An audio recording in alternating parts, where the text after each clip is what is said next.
우리나라 최초의 대통령인 이승만. 과연 몇 년 동안 대통령직에 있었을까요? 이승만은요, 무려 12년 동안 대통령직에 있었습니다. 당시 헌법에는요, 대통령 임기는 4년, 총 2번까지 대통령이 되는 게 가능했습니다. 그러니까 미국식이었다는 이야기죠. 그런데 이승만은요, 자신에게 유리하게 계속 헌법을 고쳐서 대통령 자리를 이어나갑니다. 사실 이 국가의 기본 원리인 헌법은요, 이렇게 쉽게 바꾸는 거 아닙니다. 그런데 이 이승만 정부가 정권 유지를 위해서 너무나 쉽게 헌법을 바꾸면서 서서히 국민들은 이거 아닌데 라고 하면서 바로 그 정부의 독재에 불만이 커질 수밖에 없었겠죠. 이러한 상황에서 이승만 정부는요, 권력을 유지하기 위해서 1960년 3월 15일에 정부통령 선거에서 정말 온갖 방법으로 부정선거를 저지릅니다. 결국 전국 곳곳에서요, 부정선거에 항의하는 시위가 일어났습니다. 전국에서 일어난 이 엄청난 저항에 이승만 대통령은 결국 대통령직에서 하야 물러나게 됩니다. 이 민주화운동을 바로 4.19 혁명이라고 합니다. 국민의 힘으로 부정과 독재에 맞서 민주주의를 지켜낸 것입니다. 이 4.19 혁명으로 이승만 정부가 무너진 이후 이 장면 내각이 들어섭니다. 자, 그런데 이 각계각층의 다양한 요구를 모두 수용하지 못했습니다. 결국 이 박정희를 비롯한 일부 정치 군인들이 이 장면 내각의 무능과 사회 혼란을 구실로 1960년 5.16 군사정변을 일으켜서 군인들이 탁 총 들고 나온 거야.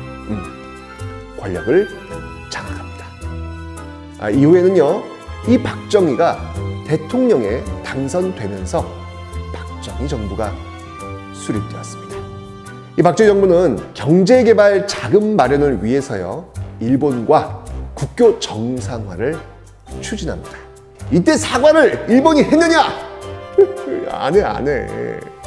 당시 일본은요, 독립축하금이라는 명목으로 돈을 지불했고요, 결국 과거의 자신들의 행위에 대해서 반성이나 사과하지 않았던 것입니다.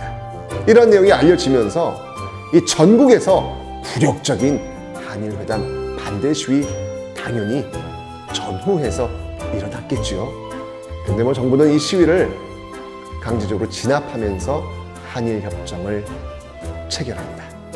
또 이 박정희 정부는요, 이 베트남 전쟁에 미국이 지금 들어가 있잖아요, 그죠? 이 베트남 전쟁에 군대를 파견했는데요, 이 경제적 이익을 얻고 미국과의 동맹을 굳건히 할 수는 있었지만, 정말 많은 청춘들이, 젊은이들이 이 전쟁에서 희생되기도 했습니다. 박정희 정부는요, 1969년 헌법을 고쳐서 대통령을 3번까지 할 수 있도록 했습니다. 이미 이전에 2번 했거든요. 근데 또 바꾼 거야.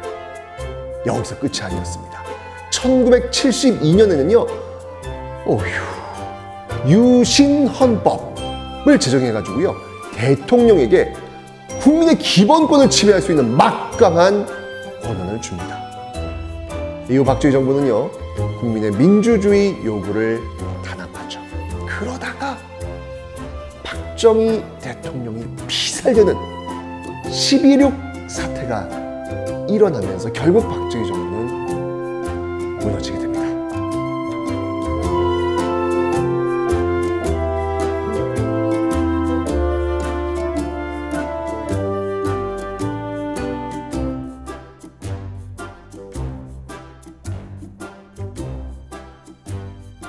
자, 여러분, 내일도 잊지 말고 하루 한강